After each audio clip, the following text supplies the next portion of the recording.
कैसे हो रहा है? अनुराग साहब के साथ रिक्वेस्ट है आपसे पूरे बेटी साहब एक फोटो साहब के साथ सर एक फोटो ले एक ही बात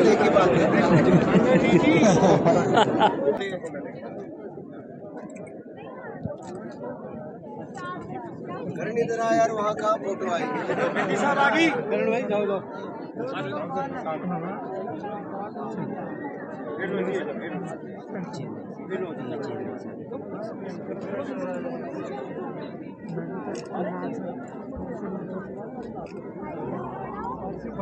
जहां प्रदेश 1 लाख करोड़ के कर्जे में हो,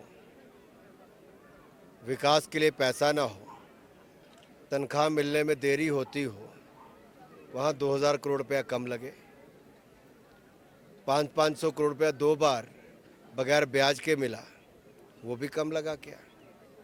93,000 मकान प्रधानमंत्री आवास योजना में मिले, और इसे पिछली बार 12,000 मकान अलग जब आपदा आई थी तब भी दिए गए, तब भी सैकड़ों करोड़ रुपए दिया गया।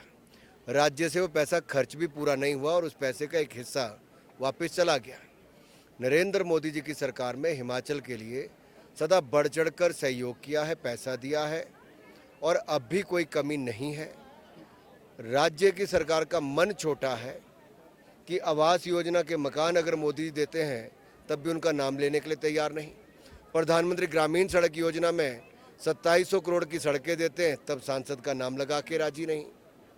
और इसी तरह से अन्य बड़े प्रोजेक्ट के लिए पैसा देते हैं तो उस पर भी गति नहीं मिलती। मैं आपको बहुत सारे उदाहरण दे सकता हूं, लेकिन आज नहीं देना चाहूँगा, लेकिन इतना ही कहूँगा, बड़ा मन करके राज्य की सरकार को राजनीति करनी चाहिए।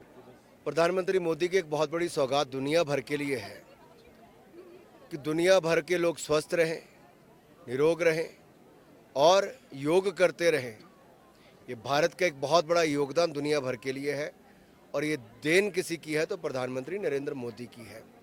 देखिए, जब से सरकार बनी है तब से इससे कोई खुश नहीं, ना राज्य के लोग, ना सरकार के मंत्री, ना कांग्रेस के कार्यकर्ता।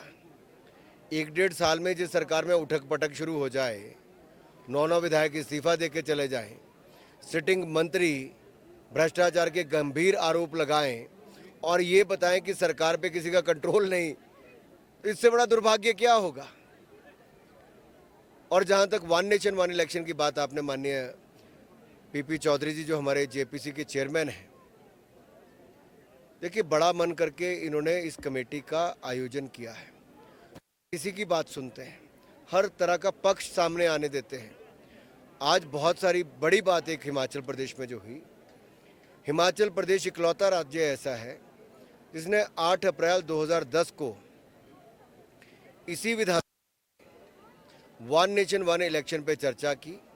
सुरेश भारद्वाज उस प्राइवेट मेंबर बिल को लेकर आए थे और उस समय उस चर्चा में आज के सिटिंग जो मंत्री हैं उन्होंने उस समय चर्चा में भाग भी लिया था।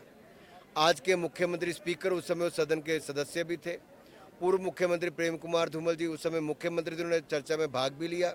स्वयं सुरेश जी उसको बिल लेकर आए तो वो सारी बातें भी आई और सब ने यूनानिमसली, इन सब ने उस समय आम सहमति से उसको पास किया था।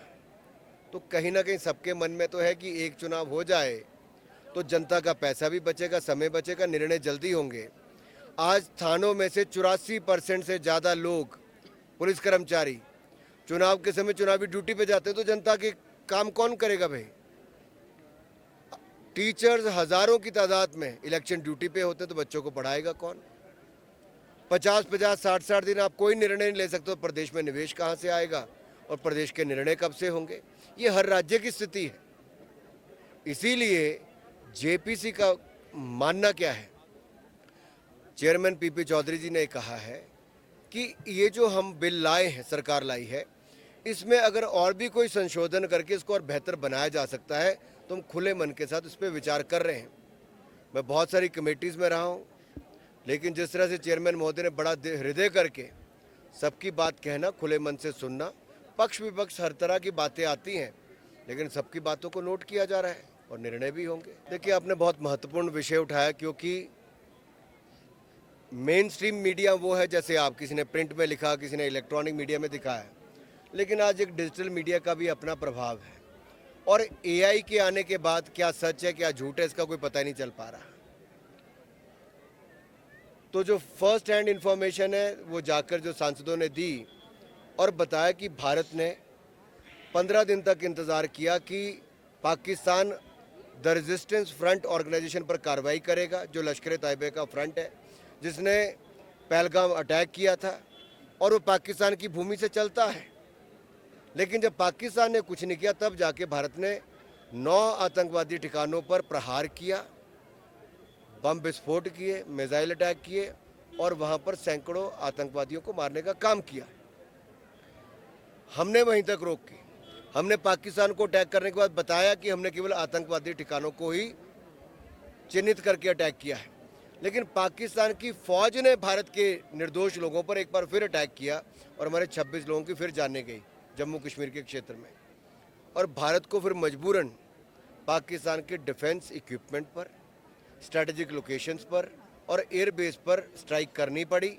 पर हमारी जितनी स्ट्राइक थी वो नॉन एस्केलेटरी थी, रिस्पॉन्सिव थी और मेजर्ड थी, यानी कि उसको बढ़ने नहीं दिया हमने युद्ध को। सारी दुनिया जानती है कि भारत एक न्यूक्लियर शक्ति है, परमाणु ताकत हमारे पास है, लेकिन हमने ये भी कहा है हम कभी अपनी परमाणु शक्ति का पहले उपयोग नहीं करेंगे। इसीलिए भारत की दुनिया भर में मान सम्मान है।